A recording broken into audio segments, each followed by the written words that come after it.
Le podcast Industrie Québec, là où l'industrie d'ici a sa voix. Du secteur manufacturier à la tech, écoute, apprends et abonne-toi.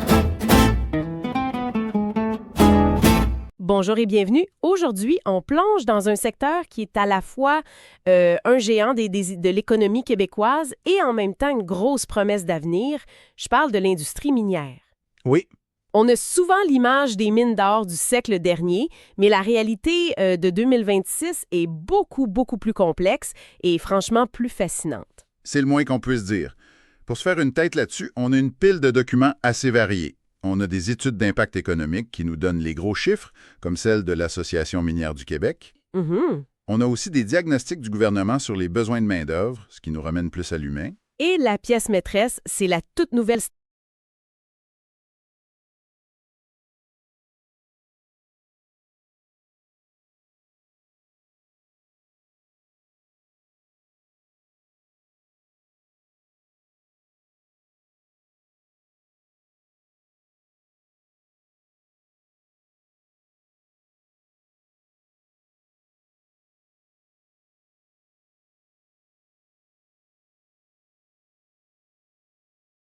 Parfait. Commençons par la base, les fondations.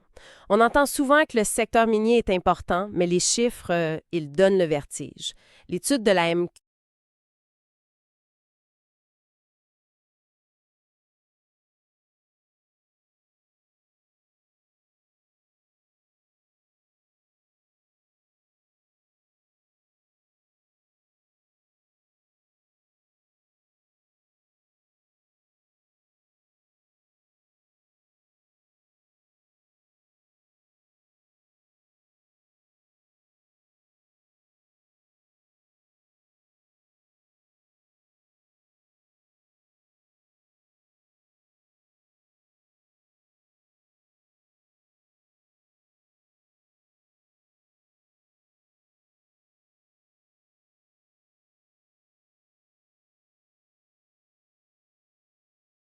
Si on combine les deux, c'est 13 % de tous les emplois. Sans cette industrie, le tissu social, les services, les commerces, tout serait radicalement différent.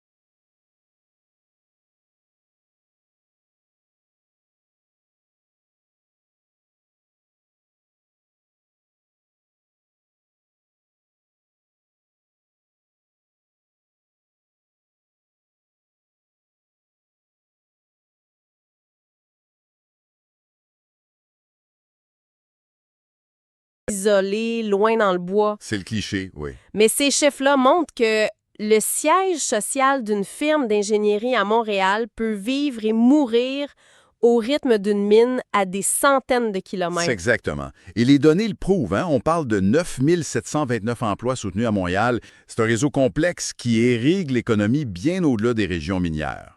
Et on parle d'emplois payants. Le salaire annuel moyen est de 117 916 $. C'est plus du double du revenu médian au Québec. C'est pas rien. Ça, c'est le genre de salaire qui change une vie, mais aussi une communauté. On parle pas juste de s'acheter un plus gros camion, c'est de l'argent qui finance la construction d'un aréna, qui soutient les festivals locaux. Qui fait rouler les restaurants. C'est un moteur de prospérité locale, c'est indéniable. Et ce qui est intéressant, c'est de voir qui profite de ces emplois. L'image traditionnelle de l'industrie est en train de se transformer. J'ai vu ces chiffres et ils sont frappants. Entre 2014 et 2022, une augmentation de 57,4 % du nombre de femmes. Elles sont maintenant 14,1 % de l'effectif. C'est loin de la parité, on s'entend, mais la tendance est claire. Et la progression est encore plus spectaculaire pour les travailleurs autochtones, plus 66,7 % sur la même période. C'est un signal très fort. Qu'est-ce qui explique ça? C'est une volonté de l'industrie de changer son image, ses pratiques, ou c'est juste un reflet de la société qui change? C'est un mélange des deux, je crois. D'une part, il y a une prise de conscience dans l'industrie que pour avoir une acceptabilité sociale, il faut être un reflet des communautés où tu vas faire. Logique. D'autre part, avec la pénurie de main-d'œuvre qui s'annonce, on ne peut plus se permettre d'ignorer la moitié de la population ou les communautés qui sont littéralement nos voisins. C'est devenu une nécessité d'affaires autant qu'une question d'équité. D'accord. Donc, on a le portrait d'un secteur en santé, puissant, qui se diversifie, mais en lisant l'étude gouvernementale sur les besoins de main-d'œuvre, j'ai l'impression qu'on fonce droit dans un mur. C'est une bonne image, oui. Les chiffres sont alarmants, hein? On parle de 14 358 emplois à pourvoir d'ici 2028. Et ça, c'est juste la pointe de l'iceberg. Si on regarde sur 10 ans, d'ici 2033, ce chiffre bondit à près de 25 000 emplois. 25 000! Pour donner un ordre de grandeur, c'est presque l'équivalent de la totalité des emplois directs actuels dans le secteur. C'est comme si on devait reconstruire toute la force de travail en une décennie. Ça n'a pas d'allure, c'est une pression immense. Mais d'où vient ce besoin? Est-ce qu'on s'apprête à ouvrir des dizaines de nouvelles mines? Ce qui est fascinant dans les données, c'est que la réponse est non, pas principalement.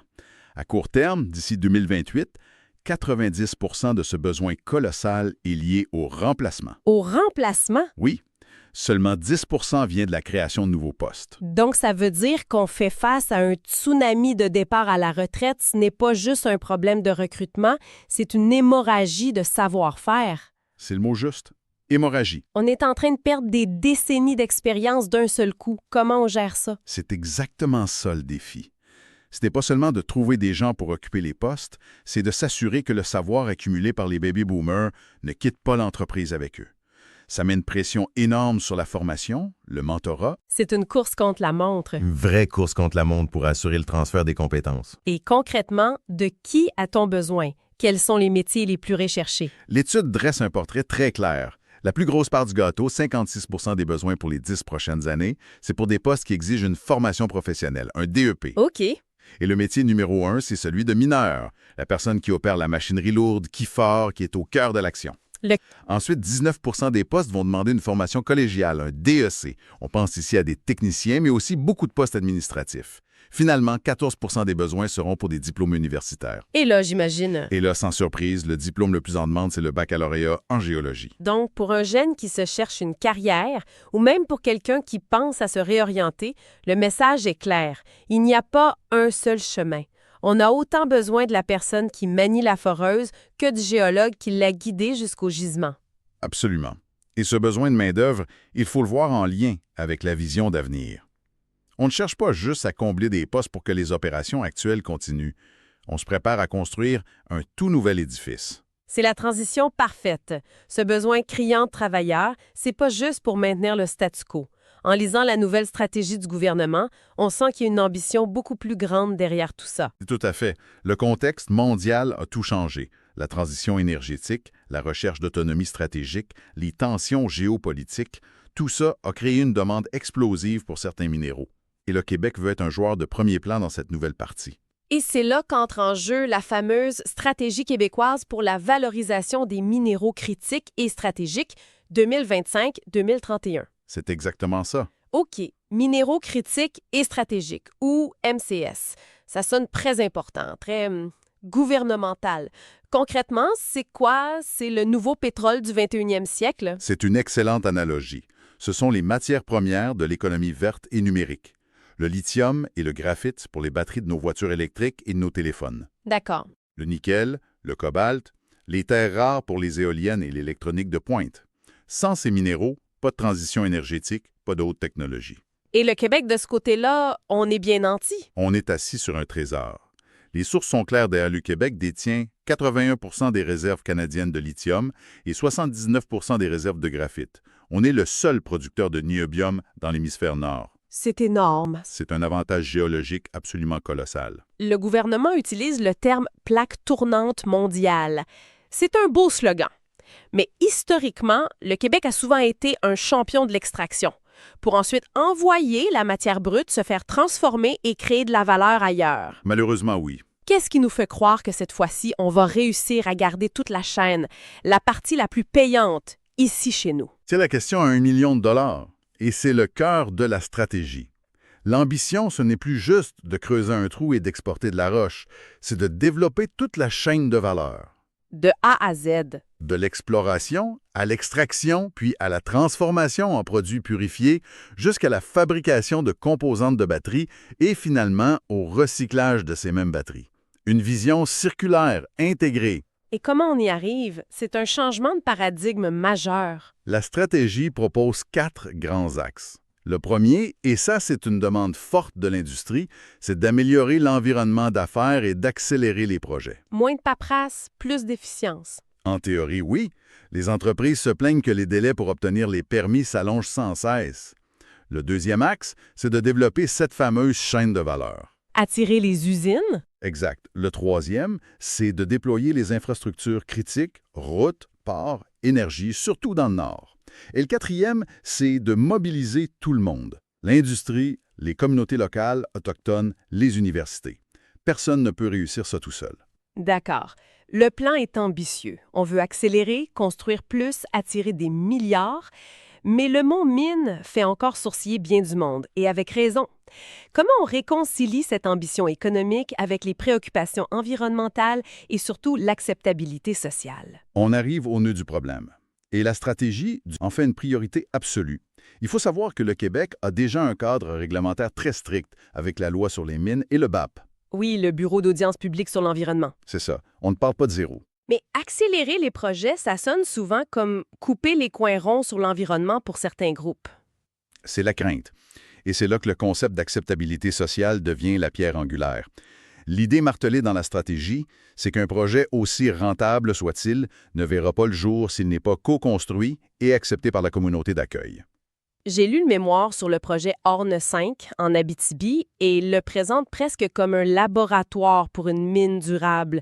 Il parle de collaboration avec des universités, avec la zone d'innovation minière. Est-ce que c'est ça, le modèle du futur? Des mines qui sont aussi des centres de recherche? C'est exactement vers ça qu'on se dirige. L'innovation n'est plus juste un moyen d'être plus productif. C'est un outil pour réduire l'empreinte écologique. Et ce qui est fascinant, c'est que cette approche responsable n'est plus une contrainte. C'est devenu le principal argument de vente du Québec. Explique-moi ça. Dans le monde aujourd'hui, un grand constructeur automobile ne peut pas se permettre d'être associé à une mine qui exploite ses travailleurs et qui pollue une rivière. Le risque pour sa réputation est trop grand. D'accord. Fait que le cadre réglementaire et éthique très strict du Québec, qui a peut-être été vu comme un fardeau il y a 10 ans, est devenu notre meilleur outil de marketing sur la scène mondiale. Donc, la rigueur environnementale n'est plus un frein, mais une carte de visite. On ne vend pas juste du lithium, on vend du lithium propre et responsable. C'est exactement ça. L'environnementalisme, ce n'est plus juste un coût de production, c'est devenu le produit lui-même. Notre capacité à garantir une traçabilité et un approvisionnement éthique, c'est un avantage concurrentiel majeur. C'est un renversement de perspective complet. Bon, si on essaie de rassembler les morceaux. On part d'un moteur économique colossal qui soutient des communautés entières avec des emplois de très haute qualité. Un moteur qui fait face à une crise de main-d'œuvre imminente, une vague de départ à la retraite qui force un renouvellement complet. Et pour faire face à ce défi, mais surtout pour saisir l'occasion historique de la transition énergétique, on a cette nouvelle stratégie audacieuse. Qui vise à faire du Québec un leader mondial des minéraux critiques, de l'extraction jusqu'au recyclage. Ce qui nous amène à l'attention centrale et à la grande question pour la prochaine décennie. Est-ce que le Québec peut réussir ce grand écart? C'est ça la question. D'un côté, accélérer le développement, alléger la bureaucratie pour attirer les investissements. Comme le réclame l'industrie. Et de l'autre, préserver et même renforcer ces mêmes normes environnementales et cette acceptabilité sociale qui sont au cœur de sa marque de commerce. Son statut de fournisseur fiable et responsable. Tout l'enjeu est là. C'est la question qui va définir le succès ou l'échec de cette vision. Absolument. Pour finir, j'aimerais proposer une dernière idée à méditer qui est tirée de la stratégie elle-même. On a beaucoup parlé d'extraction, mais le plan met aussi un accent sur la fin de la chaîne, le recyclage. L'économie circulaire, la boucle qui se referme. Exactement. Alors que la transition énergétique prend son envol, la toute première génération de batteries, de voitures électriques, de panneaux solaires va commencer à arriver en fin de vie utile dans la prochaine décennie. C'est vrai. On peut donc se poser la question, et si les plus riches gisements de lithium et de cobalt du Québec en 2040 ne se trouvaient pas sous terre en Jamésie, mais plutôt dans les parcs industriels de Bécancour ou de Montréal, dans des usines de recyclage? La mine de l'avenir sera peut-être urbaine. Le podcast Industrie Québec, là où l'industrie d'ici a sa voix. Du secteur manufacturier à la tech, écoute, apprends et abonne-toi.